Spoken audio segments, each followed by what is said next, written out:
नमस्कार, मैं सुबोध कुमार। आप देख रहे हैं खबर बुद्धा टाइम्स और अभी मैं उपस्थित हूँ यहाँ पर। ये जो बोर्ड लगा हुआ है आप देखेंगे कि प्रज्ञामय बुद्ध विहार, डॉक्टर भीमराव अंबेडकर पार्क, यहाँ पर मैं उपस्थित हूँ। और आप यहाँ पर देखेंगे कि इस जगह मैं उपस्थित हूँ और साथ ही आज इसकी क्या दशा है, किस तरह का आप देखेंगे, क्योंकि यहाँ पानी भी भरा रहता है। और सीधा आप देखेंगे कि मैं ले चलता हूँ, आपको सीधा दिखा रहा हूँ कि किस तरह की यहाँ की हालत हो रखी है। तो सीधा देखिएगा, यहाँ पर आप देखेंगे कि अगर मैं इस पार्क के अंदर अगर एंट्री करूँगा तो एंट्री करने के साथ साथ आपको देखेंगे कि यहाँ पर बाबा साहब की प्रतिमा लगी हुई है।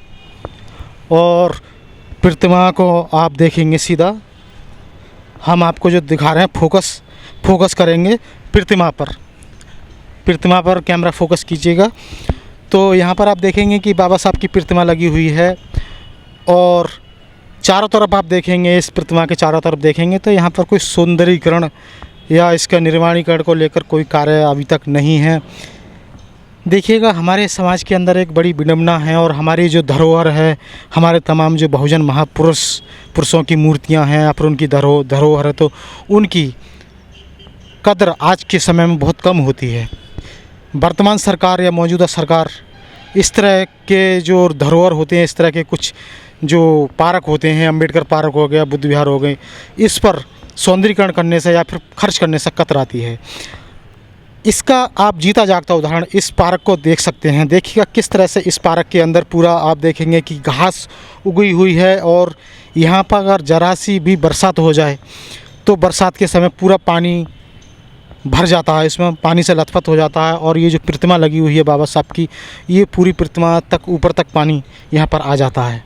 और इस तरफ भी देखेंगे तो क्योंकि यहाँ चारों तरफ से बाउंड्री, एक तरह से ये जैसे लगता है जैसे कि मानो गड्ढे के अंदर, एक खाई के अंदर ये पार्क बना रखा है इस तरह का यहाँ पर, क्योंकि नगर निगम के द्वारा इसका कोई सौंदर्य करने का कोई नाम नहीं है।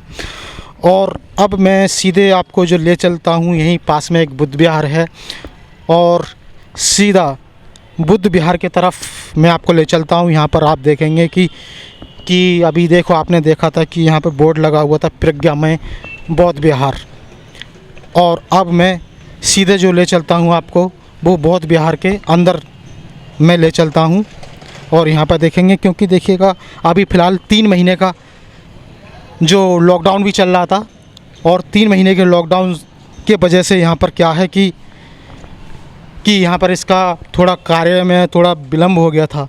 और आप देखेंगे कि ये पूरी बुद्ध विहार है दिखाई, यहाँ पर नीचे का भी आप देखेंगे, सीधा पूरा बुद्ध विहार इस तरह से का आप देखेंगे, इस पर प्रज्ञा में बुद्ध विहार है। और क्योंकि अब हमारे जो प्रोग्राम हैं वो काफ़ी प्रोग्राम होते रहते हैं, लेकिन अभी क्या है कि 3 महीने के लॉकडाउन की वजह से हमारे प्रोग्राम थोड़े डिले हो गए थे और जो भी कार्य चल रहे थे निर्माणीकरण को लेकर के वो भी डिले हो गए थे। लेकिन फिर भी कहीं कहीं देखने को मिलता है कि जो बुद्ध विहार हो गई या फिर बाबा साहब की प्रतिमा हो गई, समिति बहुत सारी बनी हुई हैं, संगठन भी बहुत बने हुए हैं, लेकिन इस तरफ ध्यान बहुत कम जाता है। तो क्या रीज़न है यहाँ पर, कभी कभी देखिएगा, क्योंकि इससे पहले दूसरे बुद्ध विहार का भी हमने दिखाया था तो गंदगी वगैरह को लेकर के, लेकिन यहाँ पर भी आप देखिए, हमने आपको सीधी तस्वीर आपको दिखाई हैं। और अब हम सीधे यहाँ पर जो उपस्थित हैं पदाधिकारीगण, तो उनसे हम बातचीत करते हैं। जी, मैं बौद्ध विहार के अंदर ही आ रहा हूँ। जी सर, मुझे बताइए नाम क्या आपका? मेरा नाम रामरूप सिंह बौद्ध है।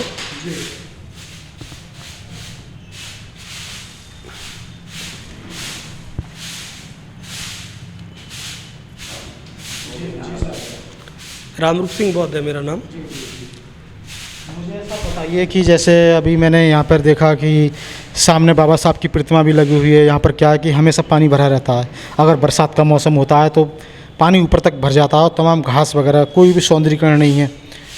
और यहाँ पर बुद्ध विहार भी देखा है बाहर, मतलब बाहर जैसे कि वहाँ पर भी घास वगैरह इस तरह से कुछ है, गंदगी। तो इस तरफ समिति वगैरह का कोई ध्यान नहीं जाता, क्या कहेंगे? नहीं, देखिए, यहाँ पे पहले नगर निगम के द्वारा ये पार्क विकसित हुआ है और अब चूँकि यहाँ रोड बनने की वजह से जो गंदे पानी की निकासी है उसकी अभी कोई व्यवस्था नहीं है। तो उस व्यवस्था की वजह से, व्यवस्था ना होने की वजह से ये चारों तरफ से ढलान, जैसे अपने बौद्ध विहार कॉलोनी है पीछे राहुल विहार, इधर प्रज्ञा विहार का भी पानी आता है, इधर ये ताज एक्सप्रेसवे का पानी जो पूरा हाईवे का पानी वो इधर ही आता है, क्योंकि जिधर ढलान होता है उधर ही पानी भागता है। और पानी यहाँ 3-3, 4-4 फुट पानी भर जाता है। और इस बार थोड़ा सा ये भी है कि जो कोरोना महामारी की वजह से जो लॉकडाउन लगा हुआ है, तो तब से इस बुद्ध विहार को नहीं खोला जा रहा है, क्योंकि सरकार ने, राज्य सरकार और केंद्र सरकार ने सभी तरह के आयोजनों पर रोक लगाई हुई है। तो अभी सभी जितने भी उपासक और उपासिकाएं हैं सभी अपने अपने घरों में ही पूजा अर्चना धर्म के अनुसार करते हैं। ये बताइए सर, यहाँ पे जो पानी है जैसे बाहर भरा रहता है, ये कितने दिन हो गए इसको भरे हुए, मतलब कितने दिन से भरता है ये? हर बरसात में भरता है। हर बरसात, लेकिन सरकार का कोई ध्यान नहीं जाता इस पर? अब सरकार क्या है, यहाँ दरअसल जो मेन रोड पे जो नाला नहीं है गंदे पानी के निकासी का, तो उसकी वजह से ये पानी की कोई गंदे पानी के निकासी का वो नहीं है। सर इस बुद्ध विहार को बने हुए कितने दिन हो गए? इस बुद्ध विहार को बने हुए लगभग 25-30 साल हो गए। 25-30 साल। किस संस्था के अंतर्गत आती है? ये भारतीय बौद्ध महासभा उत्तर प्रदेश के द्वारा निर्मित हुआ था, जो यहाँ के सभी उपासक क्षेत्र के उपासक लोगों ने मिलकर बनाया है। और इसमें प्रज्ञा विहार सहकारी आवास समिति का विशेष योगदान रहा है, और बल्कि मैं कह सकता हूँ कि उन्हीं की और उन्हीं के पदाधिकारियों की रेख देख में इसका निर्माण हुआ था। मुझे सर ये बताइए, जैसे ये आप बता रहे हैं कि 25 साल से, मतलब 25 साल पहले हुआ था इसका निर्माण, लेकिन सर जैसे कि अगर मैंने बाहर भी देखा, बाहर क्या है थोड़ा ऐसा ही है, मतलब अभी उबड़ खाबड़ है, सही तरह से इसका निर्माणीकरण जो है सही तरह से नहीं हुआ, तो अभी तक क्यों नहीं हो पाया था? क्योंकि 25 साल तो बहुत लंबा समय होता है। देखिए दरअसल क्या है कि अब पैसे जो होता है वो चंदे के द्वारा होता है, और अभी इतना चंदा हम इकट्ठा नहीं कर पाए हैं। भारतीय बौद्ध महासभा प्रयासरत है इसका निर्माण कराने के लिए, लेकिन अब जैसे बरसात में पानी भर जाता है, या संगठन भी इतना बहुत ज़्यादा मजबूत नहीं हो पाता है, क्योंकि संगठन के जितने भी पदाधिकारी हैं उनको अपने काम भी लगे रहते हैं, तो कुछ ना कुछ दिक्कतें रही हैं संगठन के। लेकिन सर मुझे बताइए कि आप कह रहे हैं ना चंदा इकट्ठा नहीं हो पाता, लेकिन जैसे अगर हम दिल्ली की बात करें, क्योंकि भारतीय बौद्ध महासभा में जैसे बहुत बड़े बड़े कार्यक्रम भी होते रहते हैं, तो वहाँ उनमें भी तो पैसा लगता है सर, तो वो कहाँ से फिर किस तरह से? वो चंदे के द्वारा ही होता है। तो वही मेरा कहना है कि मतलब इतने बड़े प्रोग्राम हो जाते हैं, लेकिन ये छोटी सी बौद्ध विहार है, तो इसके लिए सर पैसा नहीं? देखिए प्रोग्राम भारतीय बौद्ध महासभा उत्तर प्रदेश की जो शाखा लाइन पार क्षेत्र है वो सभी प्रोग्राम करती है, चाहे वो धम्म विजयदशमी का प्रोग्राम हो, चाहे वो बाबा साहब की जयंती हो, चाहे वो बुद्ध पूर्णिमा हो, और बड़े बड़े प्रोग्राम हम लोगों ने भी सबने मिलकर यहाँ किए हैं। लेकिन प्रोग्राम होना और बुद्ध विहार का निर्माण होना, इन दोनों में बड़ा अंतर है। तो बुद्ध विहार निर्माण के लिए अभी हम प्रयासरत हैं, कुछ पैसा इकट्ठा हुआ है जो भारतीय बौद्ध महासभा के बैंक के अकाउंट में जमा है, और अब ये बरसात के बाद और जैसे ही ये लॉकडाउन की प्रक्रियाएं ख़त्म होंगी तो हम इस पर काम करने का प्रयास करेंगे। जी, बहुत बहुत धन्यवाद सर आपका। और साथ ही में दूसरे जो हमारे पदाधिकारी और भी हैं आप उपस्थित हैं। जी मुझे बताइए आपका नाम क्या है? मेरा नाम तो धर्म सागर है सर। जी आप यहाँ पर आते हैं? जी, तो काफ़ी समय से यहाँ आ रहे हैं लोग। इसमें जो बुद्ध वंदना है वो कब होती है? ये संडे को ही होती थी, लेकिन अब ये लॉकडाउन की वजह से, संडे की वजह से ये इसलिए यहाँ पे आप बताइए। संडे को जो बुद्ध वंदना होने के बाद फिर ये जैसे 6 दिन, संडे टू 6 दिन होते हैं, 6 दिन के मतलब बंद रहता होगा ना? जी बिल्कुल। ऐसा नहीं है, मैं जैसे मुझे बताइए, यहाँ पर हरेंद्र प्रेमी जी उपस्थित हैं, कि यहाँ पर ऐसा नहीं है कि यहाँ पर जैसे मतलब कुछ बुद्ध विहारों में भंते वगैरह रहते हैं, तो यहाँ पर ऐसा कुछ नहीं है व्यवस्था वगैरह भंते जैसे कि, क्योंकि अगर भंते वगैरह रहते तो साफ़ सफाई मतलब वैसे भी देख रेख होती रहती है, तो इस तरह का कुछ व्यवस्था नहीं है? जी सर, इस तरह की तो अभी कोई व्यवस्था नहीं है, वैसे हम प्रयासरत हैं, इस तरह की व्यवस्था भी कर देंगे।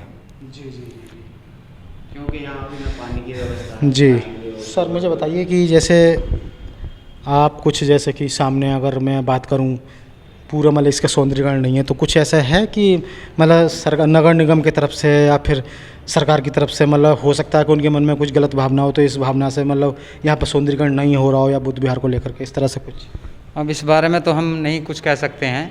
बाकी नगर निगम ने पहले यहाँ पौधे वगैरह भी लगाए थे, और अब पता नहीं काफ़ी दिन से इधर कुछ नहीं हुआ। वैसे पिछले लॉकडाउन से पहले ही सुनने में आ रहा था कि यहाँ का जो है पैसा पास हो चुका है और पार्क में यहाँ सौंदर्यीकरण होगा, लेकिन उसके बाद पता नहीं। हाँ, सुनने में आया था ऐसा। तो अभी हमारे साथ जैसे कि अभी यहाँ पर मैं जो उपस्थित हूँ बौद्ध विहार में, और हमारे साथ जो पदाधिकारी थे उपस्थित, और सीधी हमारी बातचीत हुई थी, और हरेंद्र प्रेमी जी उपस्थित थे, उन्होंने कुछ 2 लाइन बोली और हमारी बातचीत हुई थी। तो यदि आप हमारे चैनल से जुड़ना चाहते हैं तो इसको सब्सक्राइब करें। सब्सक्राइब करते समय बेल आइकन जरूर दबाएं, जिससे कि आपके पास खबरों की नोटिफिकेशन आते रहे।